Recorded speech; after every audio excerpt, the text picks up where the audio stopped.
Okay, let's dive right in. At the start of 2026, Iran isn't just in a crisis. No, it's in a total meltdown. We're talking about a perfect storm of military defeat, economic collapse, and massive popular revolt, and it's threatening the very existence of the state. Just look at this number: 1.5 million reals to one single US dollar.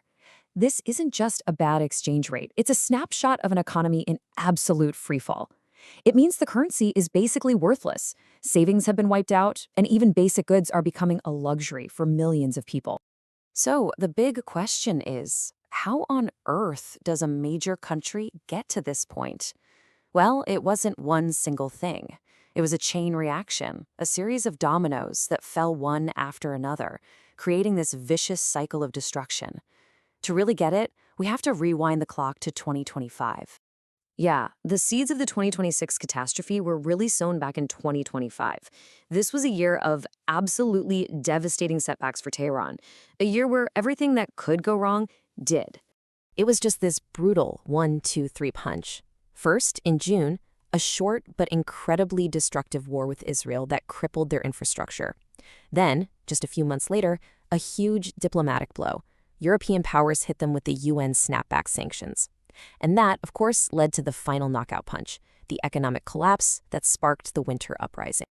Let's just zoom in on that snapback for a second. This wasn't just another slap on the wrist. This was the final nail in the coffin. It brought back a full arms embargo, froze assets, and, this is the killer part, it completely cut Iran off from the international banking system. They were forced into this clunky, old-school system of bartering and trading with actual cash. But, blaming everything on the outside world only gets you so far.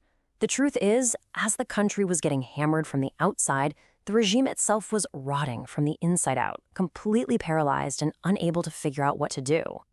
And this analysis from early 2026 just hits the nail on the head. There were widespread reports about the supreme leader's failing health, creating this massive power vacuum right at the very top. So at the exact moment they needed decisive leadership, the command structure just broke. And you can see the chaos laid out right here. With the Supreme Leader's office basically offline, it turned into an internal war. The powerful Revolutionary Guard, the IRGC, started making their own moves. Meanwhile, the actual president, the guy who's supposed to be running the country's economy, was pushed to the side. The government was at war with itself. And here's where things get really crazy.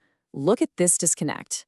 On one side, you have the public dealing with skyrocketing inflation, food prices jumping over 75%. And what's the regime spending its money on?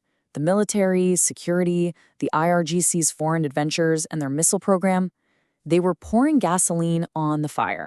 All right, so we've talked about geopolitics and budgets, but this is where it gets real. Because all those abstract numbers and political decisions, they have a devastating real-world impact on 88 million actual human beings. This is where a political crisis becomes a human catastrophe. Think about it. The middle class is the engine of any stable country, right? It's where you find your innovators, your entrepreneurs. Well, for years, sanctions have been systematically gutting Iran's middle class, pushing millions of educated, urban people right to the edge of poverty. And the result of that? Well, this number is just staggering. According to leaked data from inside Iran's own government, 57% of the entire population is now living below the absolute poverty line. More than half the country is in a daily fight just to survive. So, when the official economy completely collapses and your money is worthless, what do people do? They're forced to do whatever it takes to get by. And that's led to what analysts are now calling a survival economy. And this is what that looks like on the ground. People are literally bartering rice for medicine. There are reports of organ selling on the rise. And maybe most telling of all, the Bazari merchant class. These guys were the bedrock of the regime's support for decades. Even they're out on the streets, shutting down markets in protest. The entire social contract has been torn to shreds. So, as if all of this internal chaos wasn't enough, the world outside Iran's borders was also closing in, squeezing them from every direction, and taking away any safety nets they might have had. I mean, Iran's whole international support system is in tatters. Key allies like Assad in Syria and Maduro in Venezuela are gone. That means crucial parts of their regional network and their financial laundering schemes, gone. On top of that, you've got the US employing this pushing the falling strategy, basically kicking them when they're down to maximize the pressure. So you might be asking, what about Russia?